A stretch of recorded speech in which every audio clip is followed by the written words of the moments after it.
Good day, Philippines, mga barangay, mga kababayan, mga kapatid.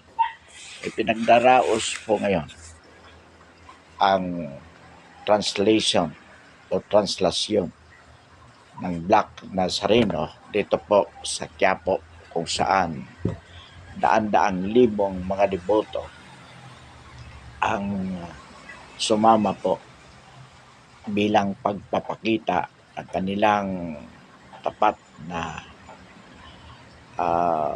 debosyon sa mahal na Nazareno.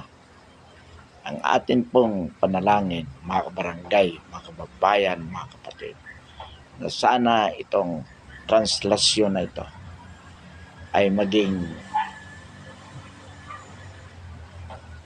be translated into a people power sa Plaza Miranda, demanding for the ouster of the president.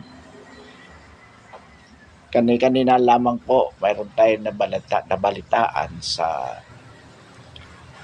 o narinig sa balita na isang active colonel ng Armed Forces of the Philippines ang hayag-hayagang nag-withdraw ang kanyang suporta sa Commander-in-Chief. So ito po ay patunay na hindi lamang mga retired generals ng Armed Forces of the Philippines ang nag-withdraw kanilang suporta sa Pangulo as Commander-in-Chief.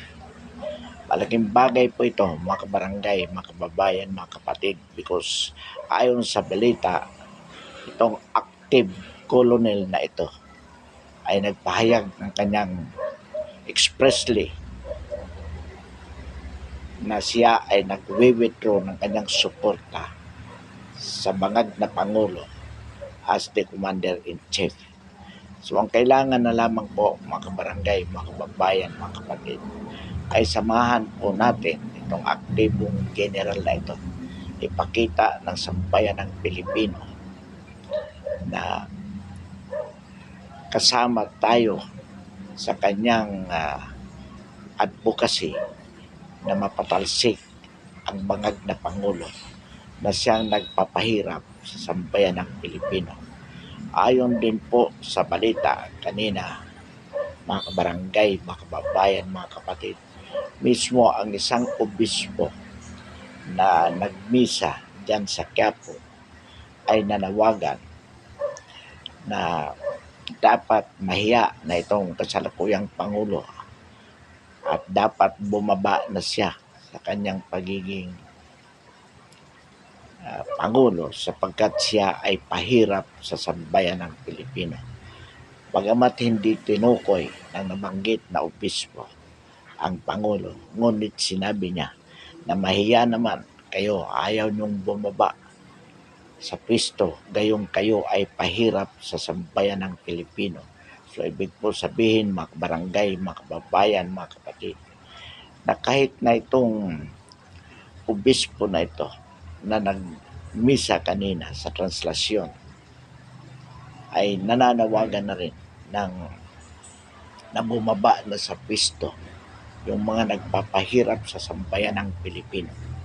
Even without naming the name of the president, we know for a fact that it is addressed directly to the sitting president who, according to various surveys, has negative trust rating.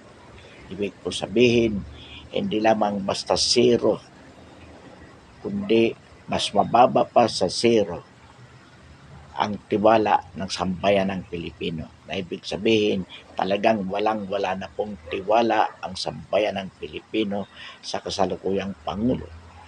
Kung ganun, dapat bumaba na po siya. At kung hindi siya voluntarily bumaba, dapat patalsikin po siya. At alam po naman natin, mga kabarangay, mga kababayan, mga kapatid, ang napaka-importante, one of the essential elements of the people power is the military participation. Katunayan na po na mayroon ng isang active colonel na nagpahayag ng kanyang withdrawal of support. Dapat po ito ay suportahan ng sambayan ng Pilipino sapagkat kapag hindi po nagpakita ng suporta ang sambayan ng Pilipino sa active colonel na ito, siya po ay parurusahan upang hindi pamarisan ng ibang mga elemento o elements of the armed forces of the Philippines. Kaya kailangan po ipakita ng sambayan ng Pilipino ang suporta sa active colonel na ito na nagpahayag expressly ng kanyang withdrawal of support sa bangag na Pangulo as their commander-in-chief. Mga kabarangay, mga kababayan, mga kapatid, pag nakita po ito ng ibang mga military officers na mayroong solid support ang sambayan ng Pilipino dito po sa kolonel na ito na nag-withdraw ng kanyang suporta sa bangag na Pangulo, marami pa po ang magpapahayag ng kanyang suporta sa armed forces. Marami pong elements of the armed forces, mga opisyalis ang sasama sa kanya upang mag-withdraw din ng kanilang suporta sa bangag na Pangulo. At pag nangyari po ito, mga kabarangay, mga kababayan, mga kapatid, at pipilitan po na bumaba sa pwesto sa kanyang pagiging Pangulo ang bangag na presidente. Ang kailangan po ay itong maraming sumama sa translasyon. Ang atin pong panalangin, sana mayroon pong sumigaw dyan sa Plaza Miranda at magpahayag na sila ay nananawagan ng pagbaba sa pwesto ng bangag na Pangulo at pagpapahayag din po ng suporta sa mga sundalo na mag-withdraw ng kanilang suporta sa bangag na Pangulo. Nananawagan po tayo sa sambayan ng Pilipino ngayong Friday po.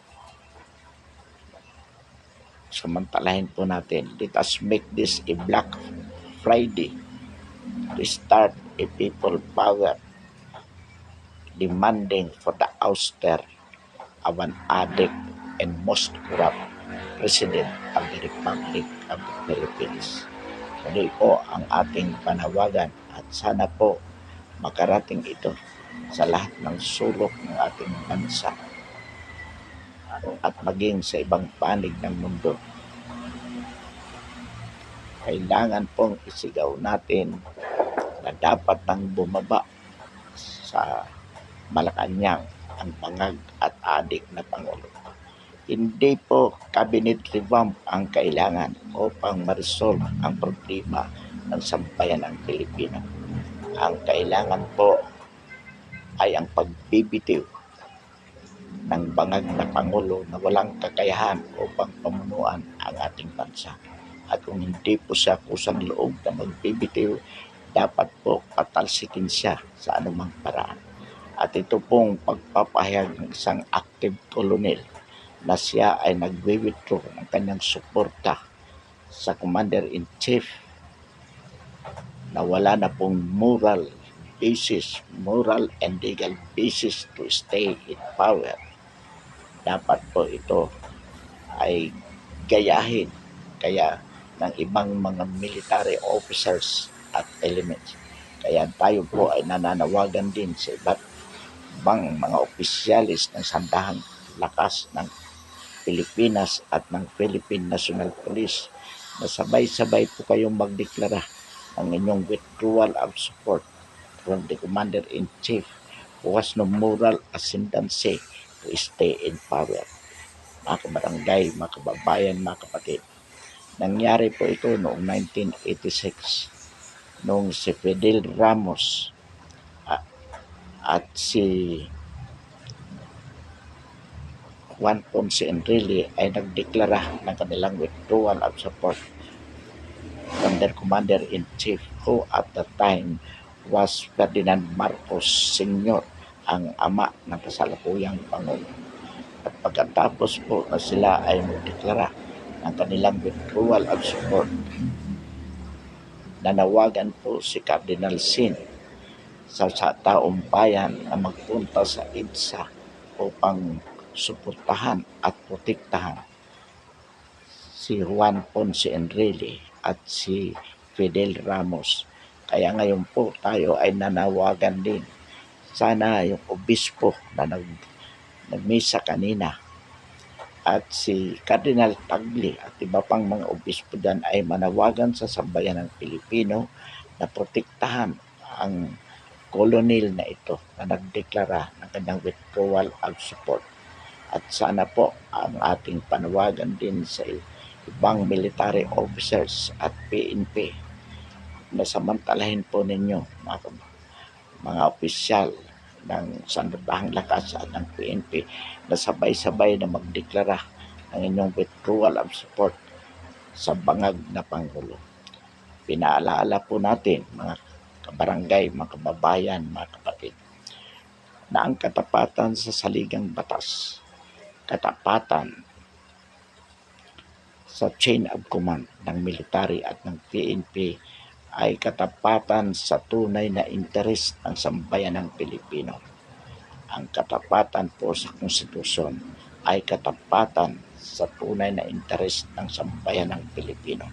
Kaya kung ang bangag na Pangulo, ang isang adik na Commander-in-Chief, ay hindi na po naglilingkod sa tunay na interes ng sambayan ng Pilipino, wala na pong legal at moral na basihan ang Armed Forces of the Philippines at ang PNP upang manatili ng kanilang loyalty at katapatan sa isang bangag, adik at most corrupt Commander-in-Chief na siyang nagpapahirap sa sambayan ng Pilipino. Muli ang ating panalangin na itong mga taong sumasama sa translasyon would translate their action into a most meaningful act of supporting the Armed Forces of the Philippines.